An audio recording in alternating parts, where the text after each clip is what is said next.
We're going to keep talking as well about the World Cup. It's come to its conclusion, of course. It's been such a fantastic and exciting tournament. It's really been a watershed moment for women's sport. But it has also raised questions about investing in the next generation of footballers. One perhaps overlooked area has been facilities such as changing rooms. Many are old, they don't have privacy, and were built back when there were far fewer women players. Katie Silva reports. At Dudley FC, a club 2 hours north of Sydney, women on the field are now a permanent fixture. Just a few years ago, they were on the sidelines watching their partners play when they decided they wanted a bit of the action. The trouble was, there was only one change room for everyone to use, and it had a communal shower. I don't know what it is about men and women, but women don't tend to enjoy showering with other people watching. Most of the women and girls changed in their cars or went home. There were other challenges too. When I had my little girl, I was breastfeeding and I would have to come off at halftime so that I could feed her.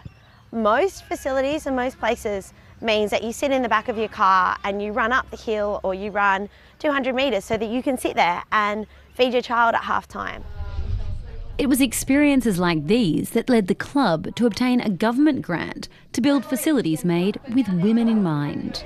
Now the club has bench seats for breastfeeding, partitioned rooms for privacy, helping to attract younger players like 16-year-old Tess. I feel like a more inclusive environment will help younger girls because seeing that they have a space for them, like specifically for them, and that supports them, we can get a lot more people to come in, especially younger girls, which is what we need. In Australia, there's more and more demand from women and girls to play the sport, and state governments have been ploughing millions of dollars into improving infrastructure, something businesses are taking advantage of. The New South Wales government has also set aside 25 million Australian dollars or 16 million US dollars in grants this year for clubs wanting to build female-friendly facilities. Ozco has seen an increase in orders to build changing rooms that can be easily transported or quickly assembled on site. Ozco's boss says it makes financial sense for clubs to invest in building more amenities for women's sports. If you've created an infrastructure where you're now appealing to the whole community, then it stands to reason that your membership will go up, the number of games you can put on the field will go up, and therefore your fees and revenue will go up.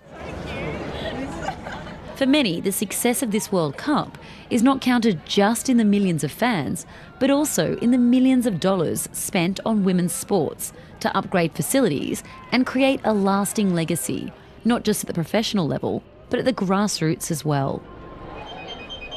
Katie Silva, BBC News, Newcastle, New South Wales.